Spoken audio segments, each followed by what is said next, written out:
What's going on, ladies and gentlemen? Christian Hanna Horror here today with a special edition of 1984. We've got my boy Caylan back in the horror room. Caylan, welcome back to the horror room. Thanks, Christian. How's it feel to be here again?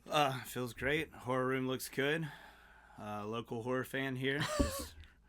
So I guess you found that funny. I could have said that a little bit better. Like I could have at least called you my friend. I said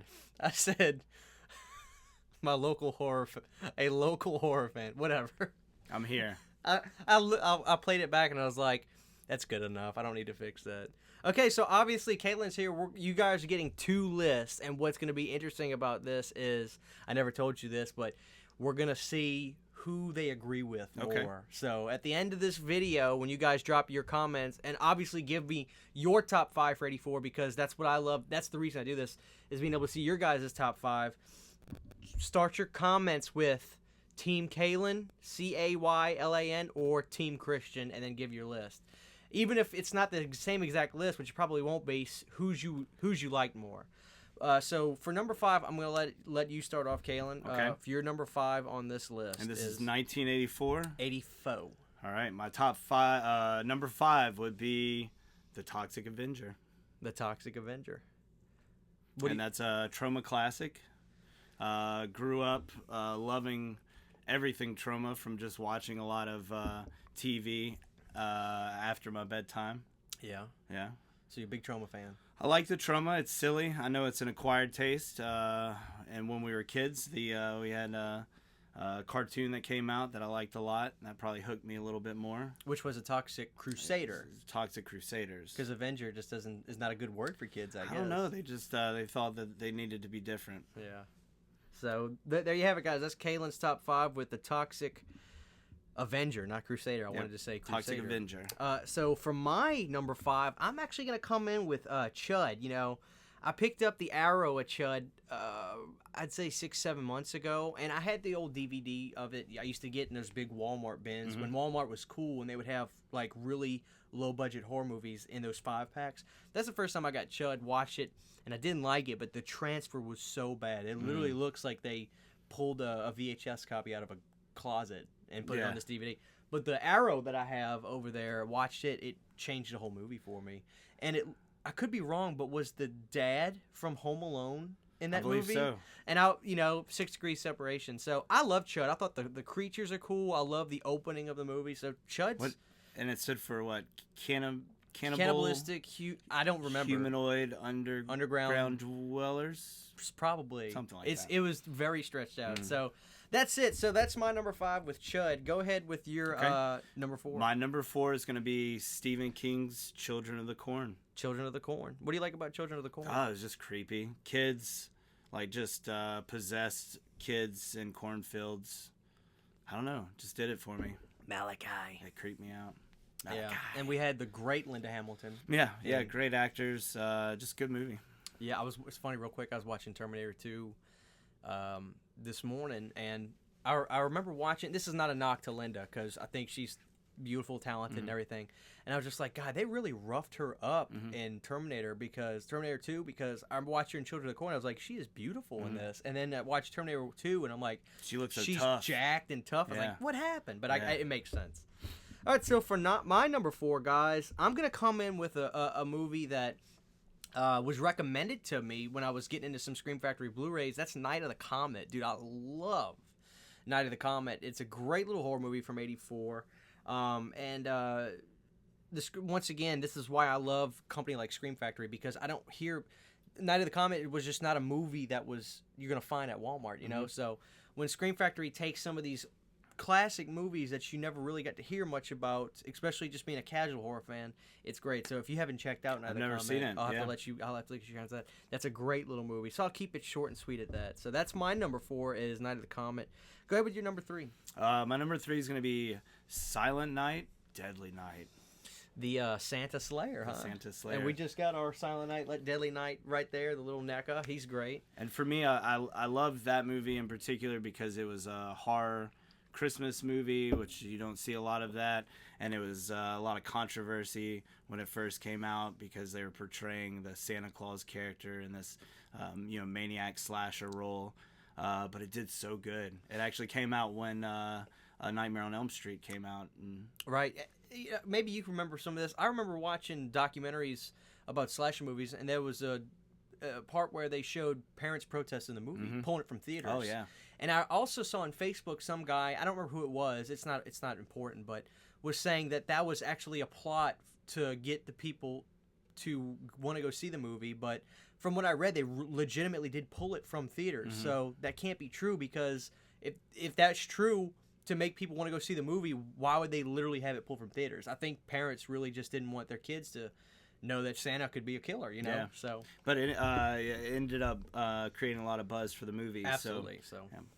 all right, looks like my number 3, I am actually going to put Children of the Corn a little bit higher, because with me, Children of the Corn, what I love about it, for 84, we're in this weird transition phase, because the early 80s of the slasher movies, it's not dying, but you know, a lot of people would argue that the biggest days of slasher movies was 80, 81, 82, and even 83 to a certain extent, and you'd had so much by then, so you're kind of in this somewhat of a transitional phase for horror, where we're getting into these different types of horror movies, but still having slasher movies. It was kind of an odd time. 84 really is an odd year for horror movies. But what I liked about Children of the Corn was that it really was a standout film just by itself. Is like, it stood out in that year, I think. I wasn't there, but from what I know, it seems like it stood out. And I love Children of the Corn. Linda Hamilton, number 1, she's great in the movie. I could get behind her very well. The kids were creepy. Dude, that opening sequence in that diner where all of a sudden the kids are killing... Dude, that's horrifying. As an adult now, it's like I'm worried about that. It's because... Could you imagine being there, like, in the diner and then the just creepy kids? And it was just crazy. I'd get out of town. Yeah. So we're going to put... Like I said, I have Children of the Corn a little bit higher, but that's not to say either list is better. I just think Children of the Corn is... So go ahead, Caylan, with your number 2. Go ahead, number 2. Okay. Well, I found, Christian, that 1 and 2 were just hard to really pick. They juggle, right? Because they're two... you guys know what they are, but go ahead, because... Okay. So my number 2 would be Friday the 13th Part 4, the last chapter. The final chapter. The final chapter. I'm sorry, it wasn't the last chapter. No. So what do you like about Final Chapter? This is a great movie. Would you consider it to be the greatest entry in the Friday the 13th series? Ooh. No. Which one do you think is? Off topic, but no, we gotta know this. Well, I got my Jason Takes Manhattan button here. You love Jason Takes? That's one of my favorites. Yeah, so I'll go with that one. But I would say Part 4 it was a great movie. Yeah. So go ahead and finish your list now, because mine's obviously a little bit different. My number 1 was Nightmare on Elm Street. And what needs to be said about Nightmare on Elm Street, right? That one was my number 1, mostly because that one affected me the most as a child, because I remember in the mid 80s actually watching A Nightmare on Elm Street and being traumatized by it. It's just a scary movie for a kid to see. Right. But I loved it. I was scared by it, but I also loved it, and I still to this day love it so much. Well, let me ask you this real quick before I get to my top 2. Do you think, like, I almost get a little defensive when I hear, A Nightmare on Elm Street get classified as a slasher movie, because I think it's so much more than that. Would you agree with that? Like, it's really like, it's almost like, it's like Freddy has the Nightmare on Elm Street movies are in their own class, like they're in their own genre almost, because they're so out there, with the dreaming, and it's like, it's not literally stab in the chest, in the chest. Like, people die because they get puppeteered with their their intestines and stuff getting ripped out of them. So it really it stretches the imagination, because it's really anything that you can think of that you would be your fear would manifest. That's what Freddy would kind of kill you with, and yeah. So, obviously, it's weird, guys, because you know me. I've said it a million times. I'm the biggest Nightmare on Elm Street fan. I think it's the greatest horror franchise ever. But strangely enough, guys, I got to be honest with myself about this. I actually put Nightmare on Elm Street at number 2, and I put Final Chapter at number 1. The reason is, I think, slasher movie-wise, I just did a retrospective on the Final Chapter. I don't know if you saw that. I think that the Final Chapter is the greatest slasher movie ever made, from start to finish. And it has to be at number 1. And I put A Nightmare on Elm Street at number 2 because while it's iconic, it's one of the greatest movies ever made. I don't think that Nightmare on Elm Street, the first one, is the best in the series. It's no surprise which a lot of fans think is the best, part 3, and we'll cross that bridge when we get there. But when it comes to 1984, is great as what A Nightmare on Elm Street is, that movie, the visceral, guttural darkness of Final Chapter, how you got Savini in there, you've got Ted White, who I think was the greatest Jason ever. If you go back and I'm not trying to change your mind, but if you go back and you watch that portrayal of Ted White, you're seeing a man who didn't want to do this movie. You're seeing a man who didn't like the director because he was mean to the kids. You're seeing this guy who just is pissed off that he's there. He's not getting paid much. And all that came through in his performance. And that Jason, I dare say, if you're in a dark room and you have any Jason come out at you, be it Kane's Part 7, Part 8, be it Richard Brooker, God rest his soul, be it anybody, Ted White's would be the most horrifying. So I gotta put the final. It's hard because I mean it's like here's Friday the 13th Final Chapter, but like here's A Nightmare on Elm Street. They're so close, but Friday the 13th Final Chapter is just a hair. It's that good of a movie. Like I tell people, when it comes to the slasher movies, period, I put the Final Chapter at number 1, the greatest slasher movie ever made. And he'll fight you for it. I'll fight you.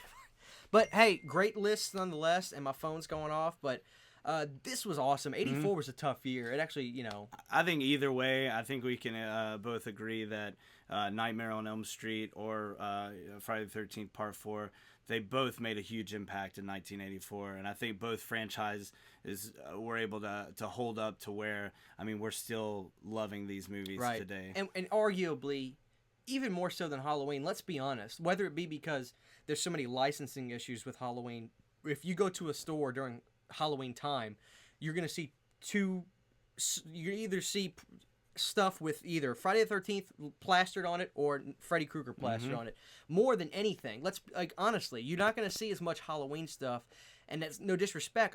I'm a huge Halloween fan. I got a life-size Michael right there, but the two biggest names in horror, I honestly think it's Freddy and it has to be Freddy Icons. and Jason. It has to be, right? So no arguments there, but when it comes to just for what they are, I mean, that Final Chapter, I hold that banner high, guys, and I'm a Freddy fanatic, more so than a Friday the 13th guy, but that's it. So that was a fun list. Yeah, so Caylan, thanks for having me. It's great to have you back in the horror room. I know my fans enjoy seeing you on here, so we'll probably get you back here for another one. Cool. And once again, guys, drop your comments below. Are you Team Christian? And obviously, we're now to be specific, we're gonna talk about, you know, the top 2s for us. Obviously, you have Nightmare at number 1. I have Final Chapter at number 1. So it's going to be interesting to see what the people think. Did you want to throw out an honorable mention? Honorable mention. So go ahead. Yeah, go ahead with your honorable mentions. I got one, and it would be Firestarter with Drew Barrymore. Drew Barrymore. You know, that dude, I really need to rewatch that because I think it didn't make the list number 1 because my memory is so vague of it. Yeah.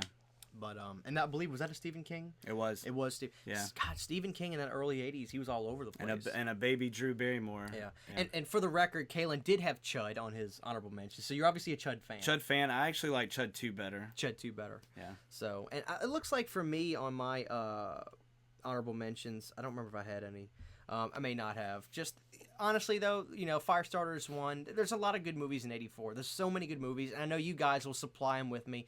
And there's been movies that I've checked out because of you guys telling me, "Hey, Christian, go check. You know, it was on your list, but go check this out." So, obviously, I love the feedback from you guys. So, Team Caylan or Team Christian, it's not a competition, but I want to see where you guys' headspace is at. And if he wins, I know he'll bust my chops over it. So, all right, guys, this was fun. Get ready for '85 because honestly, I keep thinking the worst is over, but it's really just about to get harder. Oh, yeah. Especially with the sequels of Friday the 13th, and we got Halloween's coming up. Yeah. You know, Halloween 4 is another fan favorite. The latter part of the 80s is juicy. It's going to get even tougher. So I know you guys are ready as much as I am. So Christian Hanna Horror, Caylan Horror, and we'll see you guys next time.